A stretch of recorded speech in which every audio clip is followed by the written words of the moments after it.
The story begins in 2012 with Desmond Miles being held by agents of the world's largest pharmaceutical conglomerate, Abstergo Industries, inside their headquarters in Rome. He is forced to plug into Animus, a machine that translates genetic memories of characters' ancestors into a simulated reality, and through this, Desmond can control an avatar of a past character, in this case a member of an assassin organization named Altaïr. Altaïr's faction is fighting with the Templars over a holy artifact known as the Piece of Eden.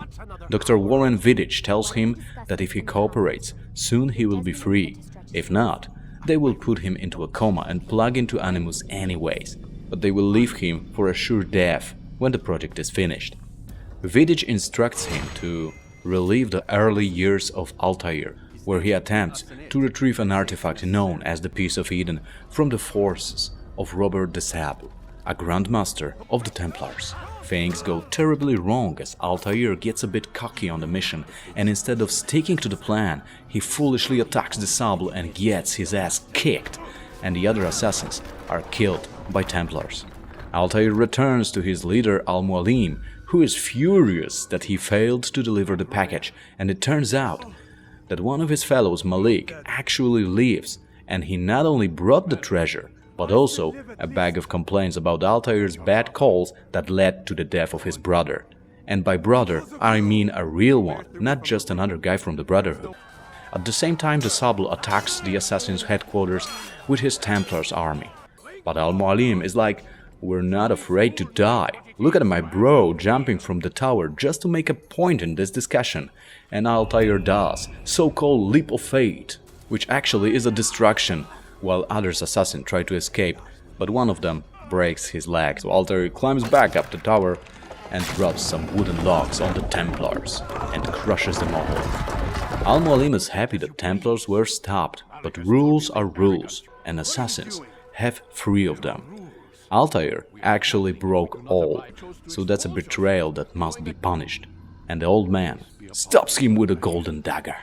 Desmond wakes up from Animus. Vidic's assistant, Lucy Stillman, plays the good cop role in this relationship, and Desmond gets some sleep. Next day, Vidic puts him in Animus first thing in the morning. Turns out that Al-Mualim explains the whole stabbing thing was just a little mind trick to give him a lesson. So, no hard feelings, but he is still mad at Altaïr for giving absolutely 0 Fs about the Assassin's Creed. So Altaïr is degraded to a student role, and there's a lot of work in front of him before he will make up for his stupidity. First task, find the traitor that told Templars where to find assassins. With no hints or leads at all, Altaïr has to investigate a bit. He goes to the village market and overhears that someone inside the fortress exchanged letters with Templars. This leads him to Masun, who admits he works for Templars and actually is kinda proud about it. So, Al-Mualim kills him, and as a reward for a good detective job, he lets Altaïr carry a weapon again. But this test was just the beginning. Now, Al-Mualim gives Altaïr a list of 9 names of people that must die. Killing them will end the Crusades and make the world a better place, not to mention a redemption for Altaïr. First stop, Damascus. The target is Tamir, who is a black arms merchant and quite a douchebag. Altaïr decides to ambush Tamir during a very important business meeting. At the meeting place, it seems that the deal is not going well for Tamir, who gets angry at his supplier and kills him cold-blooded in the middle of the city. Altaïr uses the confusion to assassinate Tamir. In his last words, Tamir reveals that he serves far more noble cause than profit and threatens that soon Altaïr will feel the anger of his brothers. Vidic has a little chit-chat with Desmond about his motives. He explains to Desmond that the world needs a new order because the human race is lost and they need a new direction to bring the world peace. Desmond is like, alright, you got a point, but what the hell am I doing here in captivity? Vidic just laughs and says that soon you will find out. Altaïr gets back to Al-Mualim with the good news and some questions about what was actually Tamir talking about. But Al-Mualim is like, well, last time you knew too much, you made a lot of mess, so let's just stick to baby step, my sweet assassin child, and just go by the list, okay? So, Altaïr goes to Jerusalem. His next target is named Talal. Talal is a leader of a gang of slavers. Altaïr strikes him while he prepares another slave caravan to travel. This time, the assassin wants an honorable duel, but Talal escapes and Altaïr captures him and of course kills him. Before he dies, he tells Altaïr that he did not sell people for profit, but to rescue them and give them better living conditions. So that's a kind of different story than the one Al-Molin had about him, but he tells Altaïr later that Talal was lying to justify his actions because he was a madman.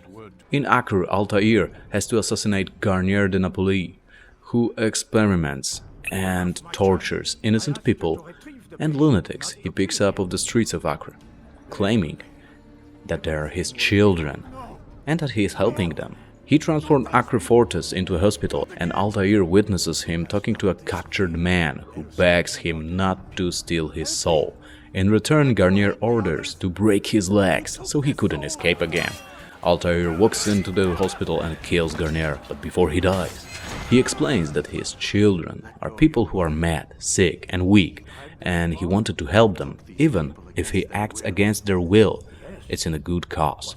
It seems like all these men are kinda connected, so the list is not just a list of bad guys that hurt people, it's something bigger than this. Back in the laboratory, the Animus overheated, but Lucy fixed it overnight, even upgrading it, so now Desmond can be there longer. Well, actually, Desmond is like 17th subject in this experiment, and the last 16 went mad because they spent too much time in Animus. Vidic again takes a little time to explain how his work helps humanity in every known field, and thanks to Animus they can find gifts from past generations that help to discover new technologies and inventions. Al-Molin informs Altaïr that another target is Abu Nugud, the wealthiest man in Damascus. He is a Saracen merchant.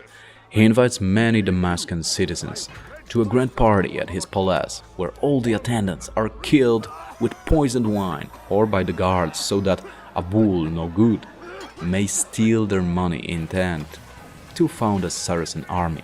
However, his plan fails as he is assassinated by Altaïr. Before he dies, he tells Altaïr that he's not doing it for personal gain, but to help establish a new world order. William V, Marquess of the Montferrat, is Richard the Lionheart regent in Acre. He plans to kill Richard and give Acre to his son, Conrad of Montferrat. Altaïr goes to the citadel at the time that William is distracted by the visit of the king himself. The place is highly protected, so Assassin has to go through the roofs to avoid being spotted. Altaïr kills William, who reveals that he didn't want to give the city to his son, but to the people, and everything he did was in the name of the new order that is coming. He also tells Altaïr that he's on the wrong side.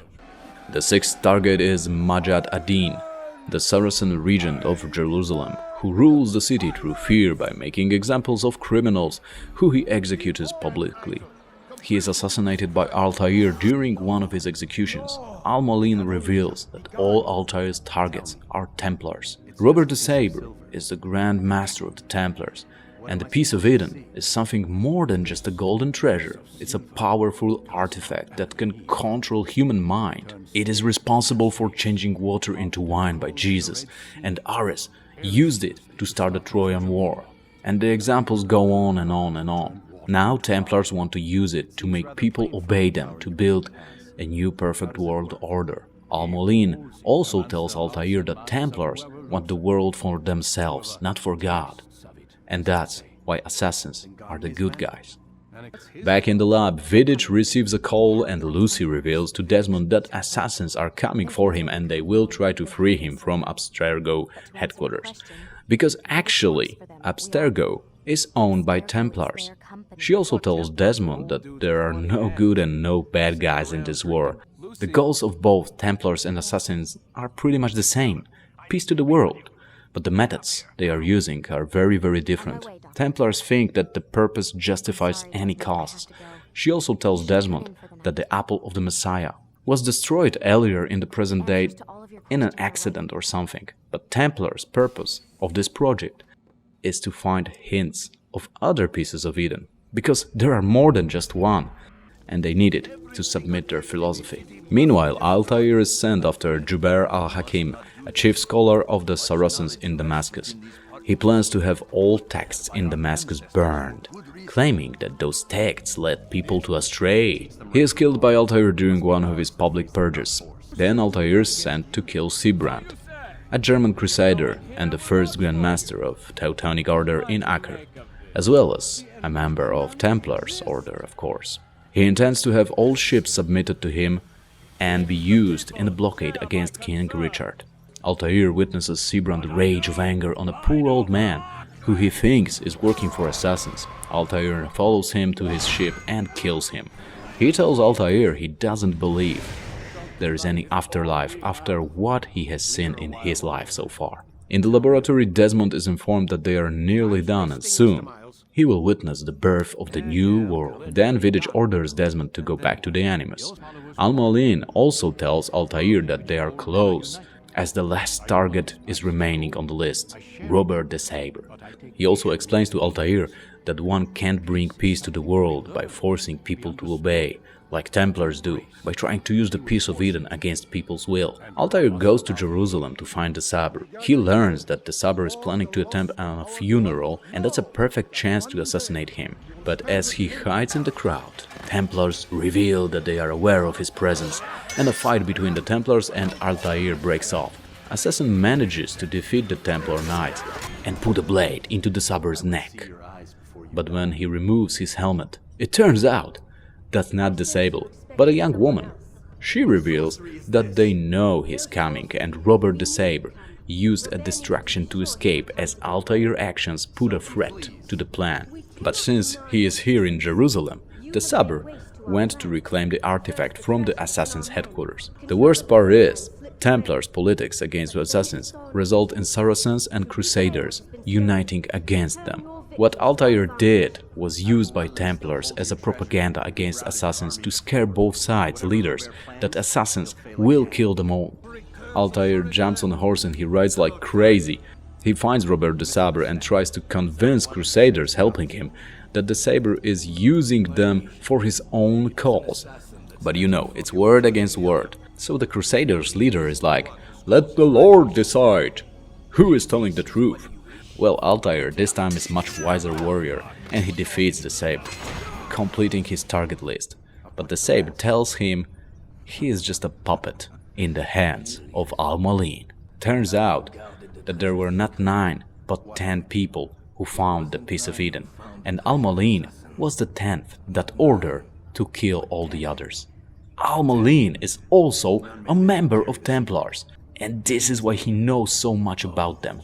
But also he is very greedy and he doesn't want to share the power.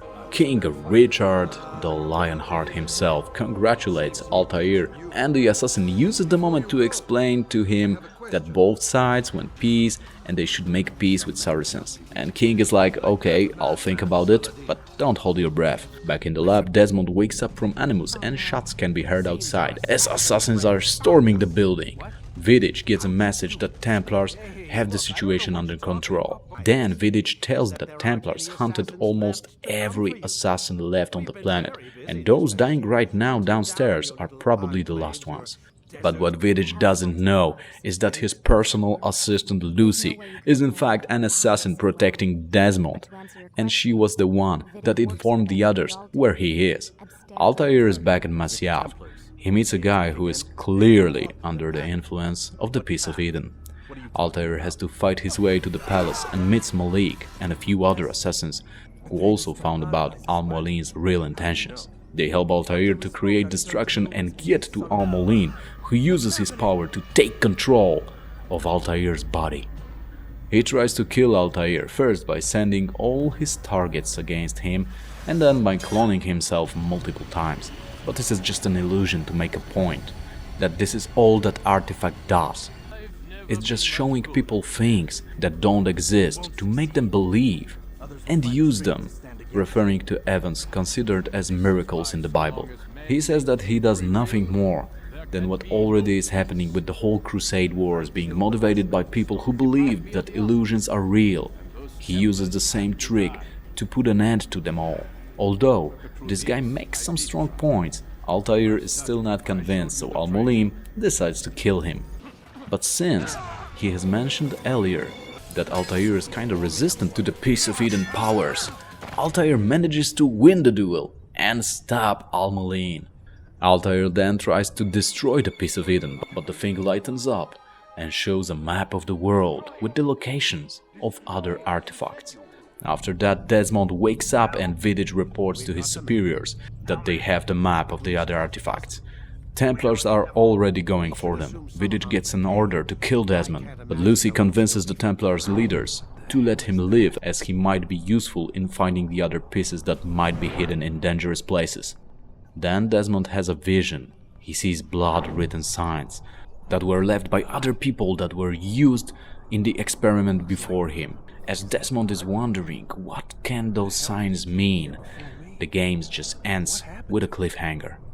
Leave a thumbs up if you liked the video and let me know in the comment section what game should I explain in my next video.